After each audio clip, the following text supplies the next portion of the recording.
रहीम। देखें 10.3 अब जो है वो न्यूमेरिकल करेंगे। वो कह रहा है find the time periods of a simple pendulum. Time period find करना है ऑफ 1 मीटर लेंथ, जिसकी लेंथ कितनी दे दी है 1 मीटर दे दी है। Place on the earth and on moon, ज़मीन पर रखा गया है जो कि सिंपल पेंडुलम, और जो है वो मून पर रखा गया, चांद पर रखा गया, जिसकी लेंथ दे दी है मतलब 1 मीटर। द वैल्यू ऑफ जी की value on the surface of the moon वो दे दिया इज़ 1/6, मतलब क्या है जी डिवाइडेड बाय 10, जो प्रीवियस जो है वो न्यूमेरिकल करके आए सेम उसी तरह से है।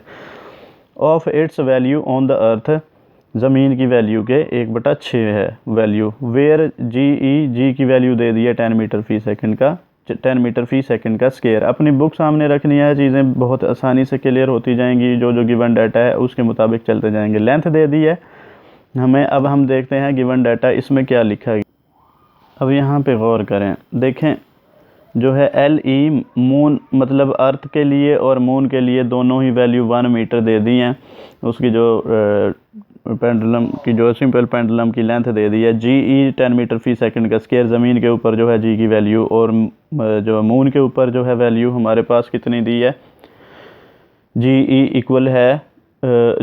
इक्वल है GE डिवाइडेड बाय 6, मतलब ज़मीन का 6वां हिस्सा दिया है। 6 से डिवाइड करेंगे, जैसे आपने पहले न्यूमेरिकल किया था 1.67 मीटर फी सेकंड का स्केयर।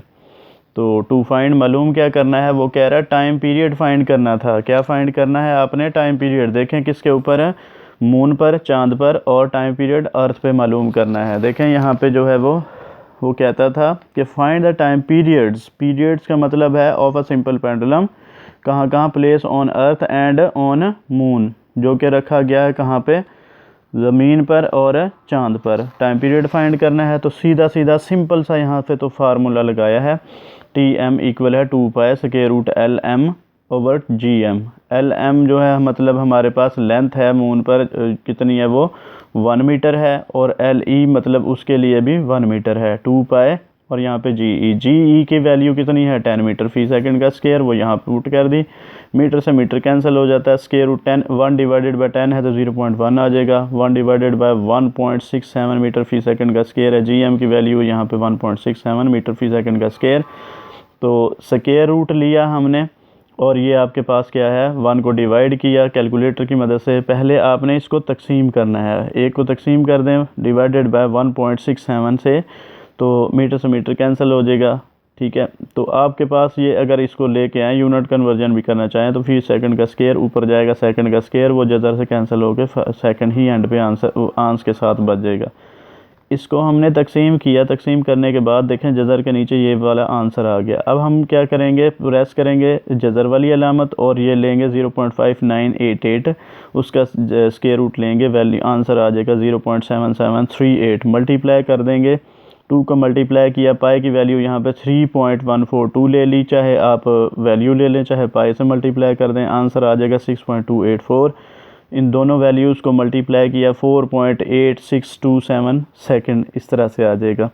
राउंड ऑफ करेंगे, देखें डेसिमल पॉइंट के एक हिस्से के बाद हमने, इशारिया के एक हिस्से के बाद हमने राउंड ऑफ किया, तो ये देखें 6 जो है 5 से बड़ा है, तो पहले वाले में एक का इजाफा किया 4.9 सेकंड। या TM मतलब हमारे पास आ गया टाइम पीरियड किसके ऊपर, मून के ऊपर, उस सिंपल जो है पेंडुलम का।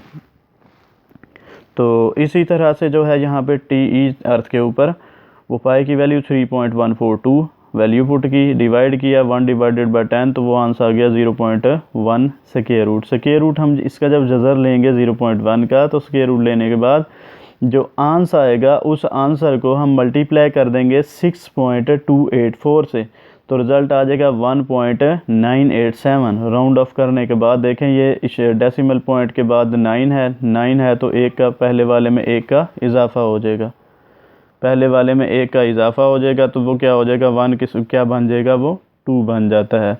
तो ये टाइम पीरियड हमारे पास किस पे आ गया, अर्थ के ऊपर आ गया 2 सेकंड। टाइम पीरियड अर्थ के ऊपर कितना आ गया, 2 सेकंड आ गया। मैं आपको ना वो जो पहले हमने किया है 10.1 और 2 शायद वो किया है, तो उसमें जो है ना वो कैलकुलेटर का मैं इस्तेमाल करना थोड़ा सा आपको वो समझा दूँ कि किस तरह से है। क्या आप कहें कि सर उस पर आंसर तो नहीं आ रहा था, तो हमने वो कैलकुलेटर की मदद से डायरेक्ट किया, वो आंसर नहीं आता। देखें आंसर किस तरह आएगा, तो आपके पास है 6 पॉइंट, हम ले रहे हैं इस वाली वैल्यू को 6.68 डिवाइडेड बाय, अब हम लगाएंगे ब्रैकेट, ब्रैकेट का साइन आपकी जो है वो होगा कैलकुलेटर पे 4, फिर आगे फिर ब्रैकेट लगाएंगे, ये वाली ब्रैकेट लगाएंगे ये, ठीक है। देखें अब वो 4 मल्टीप्लाई था ना, ब्रैकेट का मतलब भी मल्टीप्लाई होता है, तो 3.142 हमने ठीक है राइट किया, लिखा हमने यहाँ पे प्रेस किया, तो ये आपके पास 3.142, और इसका आप देखें होल का स्केयर है, ये स्केयर का सिंबल है, स्केयर आ गया और ये ब्रैकेट को क्लोज कर दिया।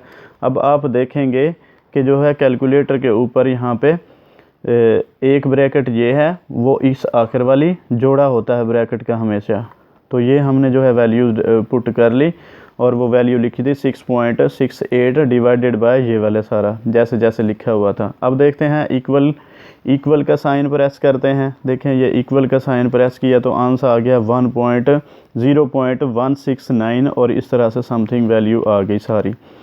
अब फिर इसको हम राउंड ऑफ करेंगे, राउंड ऑफ करेंगे यहाँ तक जो है वो 6 के बाद तक राउंड ऑफ करेंगे, 6 के बाद 9 है तो पहले 6 में क्या होगा, एक का इजाफा हो जाता है, 6 में देखें एक का इजाफा हो जाता है तो वो क्या हो जाता है 0.17 मीटर। इस तरह से उसका आंसर आया था LM। और अगर हम बात करें मतलब LE, हमने लेंथ फाइंड की थी पेंडुलम की अर्थ के ऊपर, तो देखें ये हमारे पास था 2s मल्टीप्लाई 10। इसको हम कैलकुलेटर की मदद से सॉल्व करने की कोशिश करते हैं। देखें मैं लेता हूँ 2 का ब्रैकेट लगाएं 2 और ये ब्रैकेट लगाई, हमारे पास क्या आ गया, होल का स्केयर आ गया, मल्टीप्लाई हम क्या करते हैं 10 से कर देते हैं, चाहे ये आंसर आ गया 40, कितना आंसर आ गया 40 आ गया। इस 40 को हम डिवाइड करते हैं, 40 डिवाइडेड बाय कितना आ जाएगा 4, ठीक है। और 4 हम क्या करेंगे, पहले ब्रैकेट लगाएंगे, ब्रैकेट लगाने के बाद फिर क्या करेंगे, फिर ब्रैकेट 4 लिखा, 4 लिखने के बाद फिर क्या किया 4 मल्टीप्लाई 3.142, ये ब्रैकेट क्लोज की, फिर उसका स्केयर लिया, क्योंकि यहाँ पे देखें स्केयर लिया हुआ है, पहले मैंने इसका ऊपर 40 कर दिया, 40 करने के बाद फिर मैं इसको कर रहा हूँ डिवाइड, और फिर जो है आखिरी जो ब्रैकेट है वो क्लोज़ की, क्योंकि देखें ना ये जोड़ा एक ये ब्रैकेट है, एक ये ब्रैकेट है, एक ये ब्रैकेट है, एक ये ब्रैकेट है, इसका होल स्केयर था ना इस आंसर का, इस वैल्यू का। तो देखें अब हम रिज़ल्ट चेक करते हैं, रिज़ल्ट आ गया हमारे पास 1.12949137। तो देखें यहाँ पे भी 1.0129 सेम उसी तरह से रिज़ल्ट आया। फिर राउंड ऑफ करते हैं, हम यहाँ तक राउंड ऑफ करना है, तो डायरेक्ट यहाँ तक राउंड ऑफ करना है, तो 2 है, 2 से लेस देन है क्या 5 से, तो हम डायरेक्ट छोड़ सकते हैं, ठीक है। और ये आंसर आ जाता है 1.01 मीटर। इस तरह से हम जो है वो डायरेक्ट वैल्यूज़ लेते हैं कैलकुलेटर की मदद से। ब्रैकेट्स का इस्तेमाल करना होता है बस, बाकी और कोई नहीं है मसला, क्योंकि इसमें बी और डिमॉस रूल को जो है तभी वो को जो है मतलब अच्छी तरह से सॉल्व करता है जब हम जो है वो मैथमेटिक्स के रूल्स को मद्देनज़र रखते हुए कैलकुलेटर को इस्तेमाल करें। अगर हम जो है वो इन मैथमेटिक्स के रूल्स को जो है बगैर समझे ऐसे ही वैल्यूज़ दर्ज करके आंसर निकालने की कोशिश करेंगे तो हमारा आंसर जो है हो सकता है कि वो आंसर गलत आए। तो इसलिए कैलकुलेटर का इस्तेमाल भी बहुत ज़रूरी है न्यूमेरिकल्स में। अपने हाथ से किया करें हमेशा, ना इधर उधर वो मतलब साथ आपका साथी कर रहा होता है, दूसरा स्टूडेंट कर रहा होता है और एक जो है बच्चा देखता रहता है। देखने वाला कभी भी कुछ नहीं कर पाता, वो सिर्फ देखता रहता है। जब मतलब फ़ाइनल एग्ज़ाम होते हैं तो फ़ाइनल एग्ज़ाम के अंदर भी उससे जो है फार्मूला भी आता है, सब कुछ आता है, कैलकुलेशन नहीं आ रही है। तो यहाँ पे आप सोच सकते हैं कि कितने अफसोस की बात होती है। और फिर बाद में जब आपका पेपर सॉल्व नहीं होता फिर आप टेंशन लेते हैं घर आके, उस टेंशन का कोई फ़ायदा नहीं है। अपने हाथ से प्रैक्टिकल किया करें।